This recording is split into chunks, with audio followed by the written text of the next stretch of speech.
Hello everyone, I'm Yifeng Zhang from DTU Environment.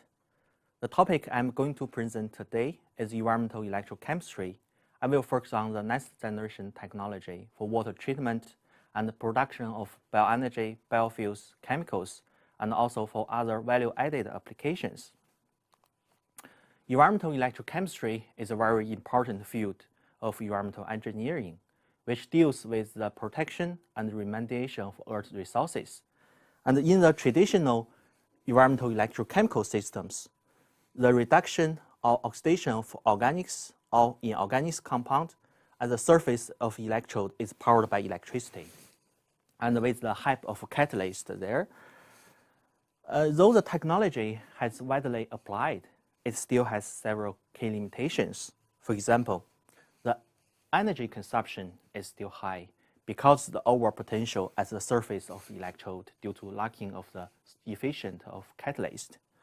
And also, most of the catalysts are expensive metals, so it will add the capital and operational cost to the technology.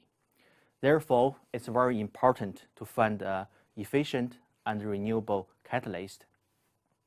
Recently, a next generation technology of environmental electrochemistry, termed microbial electrochemical technology, has gained much attention because it can use bacteria instead of expensive metals as a catalyst. Therefore, it can greatly reduce the energy cost, and in many cases, it can even produce net energy because bacteria, they can harvest energy from organics or inorganic compound. And the bacteria as a green and renewable catalyst, they are very cheap, so it can greatly reduce the capital and the operational cost to the technology. And the bacteria, they have their own metabolisms, so the technology can be developed for broad application. And the bacteria that can function as catalyst are named as exoelectrogens because they are electrochemically active bacteria. And they can widely found in the neutral environment, for example, the sediment.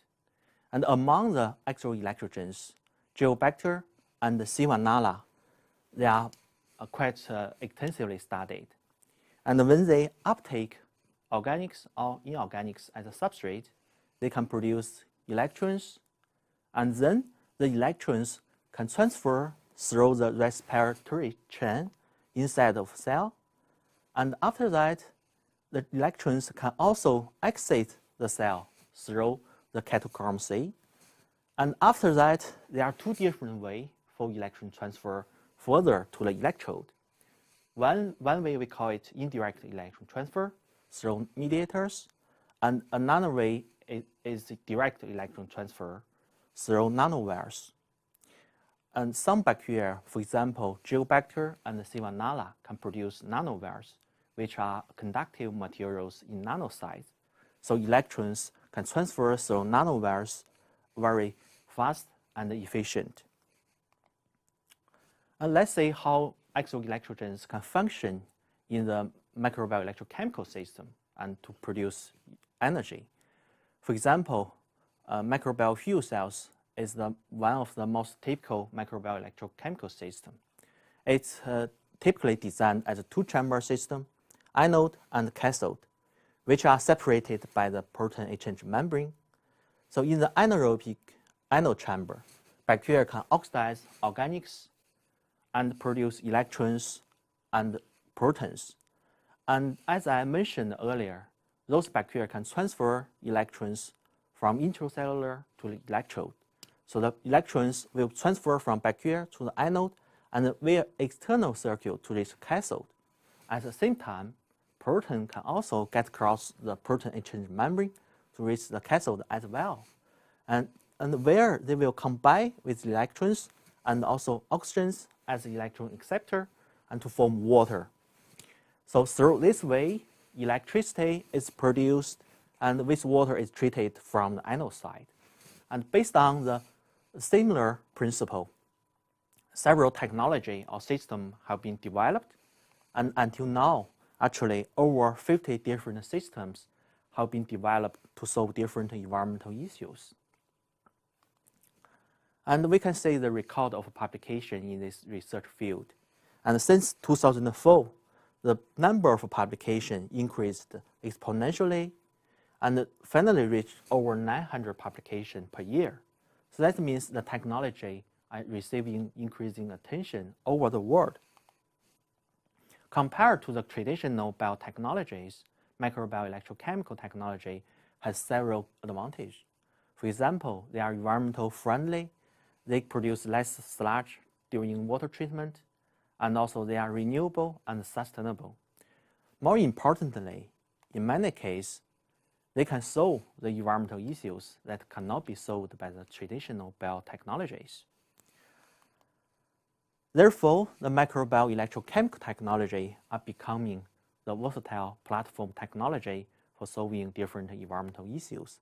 For example, the anode reaction can be used for wastewater treatment, including organics, all organics, and also the electricity production from bacteria can be a basis to develop different biosensors. And also the cathode reaction can be used for microbial electrosynthesis of biofuels, chemicals by using renewable sources like carbon dioxide.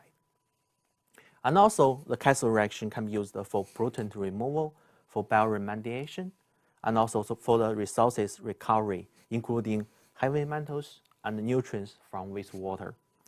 And the technology can also be used for the water desalination. Actually, more and more systems and technology and new applications are emerging in this research field. So the technology are providing new solutions to the environmental issues. At DTU Environment, we are working on different topics in this research field.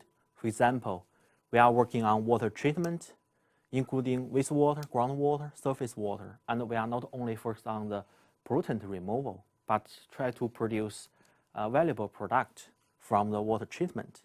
And also we are developing different technology for resources recovery. For example, we have patent one technology about ammonia recovery from different waste streams. And we are also working on the different biosensor technology for monitoring different environmental activities.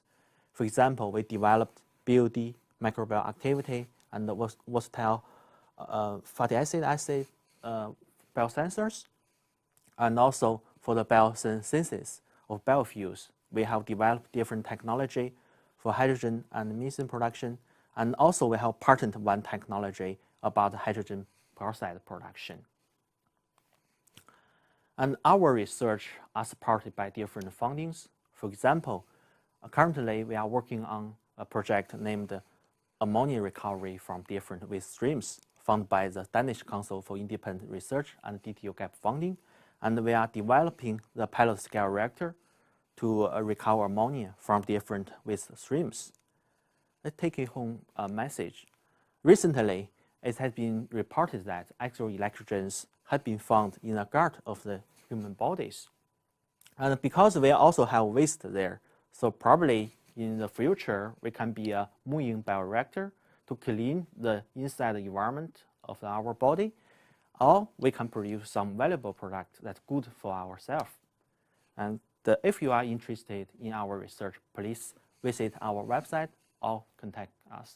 Thanks for your attention.